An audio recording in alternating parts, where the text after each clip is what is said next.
Quem teve a ideia do Pix? Não, isso já estava num programa de avanço tecnológico, já tinha lá, mas o presidente do Banco Central acelerou. Entendi. Entendeu? Mas, e aí combinou, de na hora que a gente precisou, ele estava acelerando, juntou tudo. Isso é o que faz uma boa equipe. A equipe econômica era extraordinária. Muita gente boa. Eu consegui muita gente boa para levar para lá.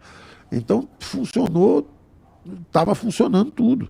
É uma pena que, em vez de funcionar tudo para jogar o Brasil no caminho da prosperidade crescendo 3, 4, 5% ao ano, acabou sendo para evitar o colapso. Quer dizer, um time, entendeu? Era um time extraordinário, com um projeto bom de escape dessa armadilha de baixo crescimento que o Brasil era prisioneiro. Só que veio a pandemia. E aí veio a pandemia, atrapalhou, mas nós conseguimos avançar bastante. Banco Central Independente, privatização da Eletrobras, marco fiscal de saneamento, cabotagem, o acordo Mercosul que estava parado, a gente avançou bastante. Agora estão dizendo até que é possível que feche o acordo que nós deixamos. O Brasil estava fora da lista de acesso ao OCDE. Agora está se dizendo que pode ser que a gente entre na OCDE antes do fim do ano, que já estamos prontos. Quer dizer, evidentemente, isso foi feito ao longo de anos por nós. Mas tem, por exemplo, o lance da Eletrobras, da privatização, é tema também os caras batem em vocês até hoje por causa do lance da Eletrobras. Isso foi feito tudo direitinho, foi feito com... Por isso que eu digo, o TCU todo ajudou, todos os juízes do TCU, os ministros do TCU, todos acompanhando desde o início, aprovando. Foi tudo feito com muito critério, não é? Então, é claro que o governo pode resolver fazer uma PEC, aí tem que convencer, porque foi aprovada pela Câmara, foi aprovada pelo Senado, foi aprovado pelo TCU, o Supremo achou que estava tudo certo, tudo funcionando direito. É um direito. Avaliado certo também? Avaliado, foi avaliado. E, inclusive, esse é a coisa da política é essa, que você acaba aprendendo é isso, né? Tem uma determinada bancada que diz o seguinte: olha, só pode privatizar se cuidarem da revitalização do São Francisco, senão vocês não vão prestar atenção no fornecimento de água da matriz. Aí era um senador da oposição, falou o seguinte: tudo bem, se atender isso daqui, a gente pode aprovar. Aí vira o outro senador lá da região norte e nordeste também, da oposição, falou: mas tem que atender também os seguintes critérios para poder atender o abastecimento de energia elétrica aqui para o norte e nordeste também. Então, atende isso também. Então, você acaba que você entende que a política é essa disputa por recursos públicos, cada um representando os votos que recebeu. Então, isso tudo foi feito de uma forma muito... É engraçado, porque tinha toda essa barulheira política, essa pancadaria em cima, ideologia e briga e visões de mundo, mas a engrenagem reagindo, o governo consegue empurrar na direção que ele quer. Como agora o governo atual está empurrando na direção que ele quer também. Ele vai empurrando. A engrenagem vai empurrando na direção que o voto popular empurrou. Se empurrou nessa direção, vamos ver.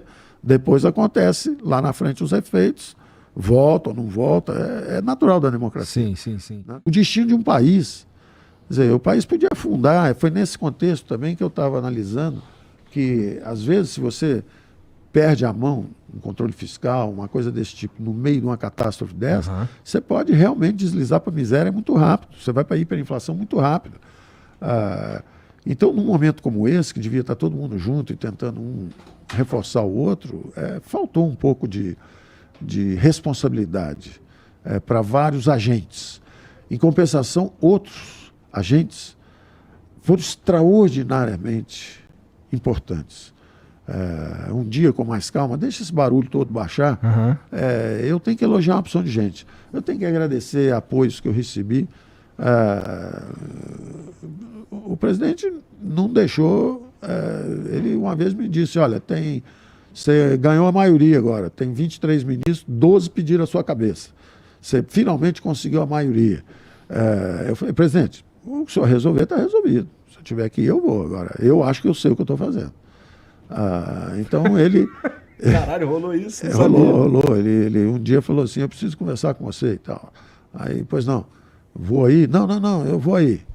Aí foi lá que ele teve a gentileza, no meio daquela confusão, eu fui para distanciamento social, voltei para minha casa, o hotel fechou, aí eu teria que alugar um lugar, ele me falou, não, mora lá na Granja do Torto.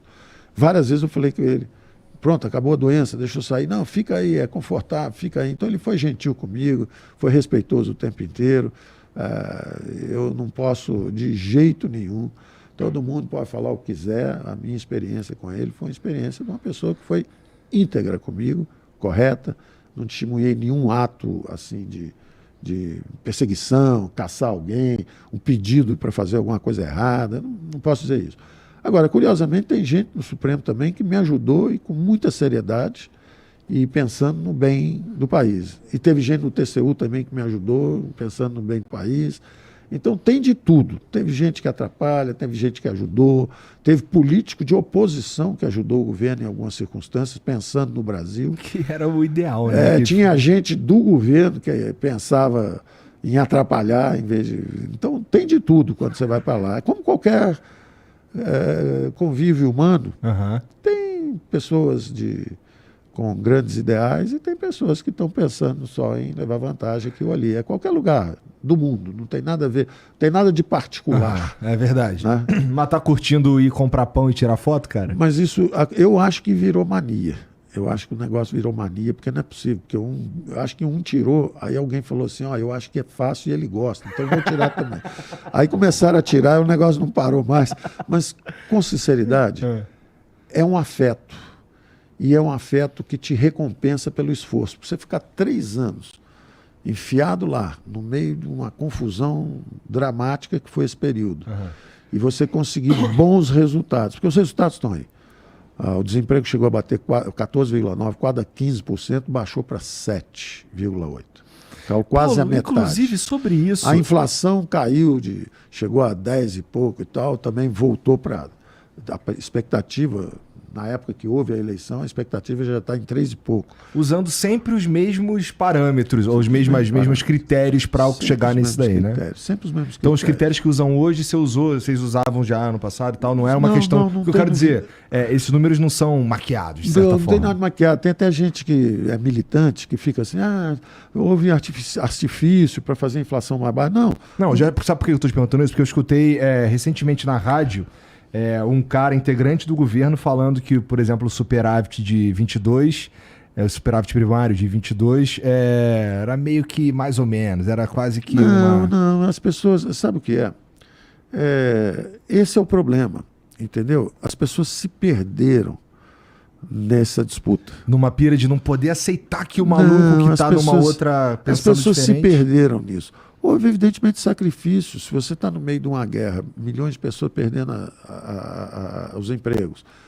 Milhões, literalmente. Nós temos 11 milhões de registros de pessoas que seriam demitidas, mas receberam o benefício emergencial e foram mantidas nos empregos.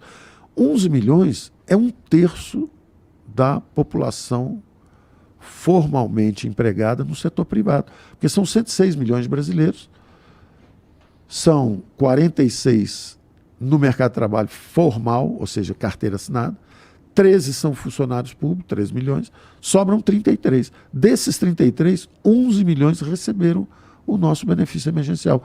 Mantiveram seus empregos graças ao nosso programa. Além disso, os 40 milhões de invisíveis, que ninguém sabia, ninguém não tinha registrado em lugar nenhum, nós tivemos que criar o cadastro, e mais os 20 milhões que estavam nos cadastros nos programas sociais. Eram mais 60 milhões de brasileiros, na verdade acabaram sendo 68 milhões de brasileiros, que receberam a renda básica. A renda que nós queríamos dar para os brasileiros, quando chegou o Covid, nós vamos acelerar isso, fazer de qualquer jeito, porque eles precisam sobreviver. Gosto muito da ideia de renda básica. Sim, esse é a melhor, porque essa é no bolso, direto, na veia. Ela não vai, é o exemplo que eu dou sempre, ela não precisa ir para um ministério, para depois passar por um banco público, para depois seguir por um empresário campeão nacional, que vai criar uma empresa, que vai dar e depois vai dar um emprego. Você dá um sorvete com 2 bolas em cima, chega só a casquinha do lado de lá. O sorvete já se perdeu no caminho, o dinheiro fica perdido no caminho, com a própria máquina estatal. Então esse foi um impacto fulminante que houve, e a teoria funcionou nisso. Tudo funcionou como a teoria econômica diz que tem que funcionar.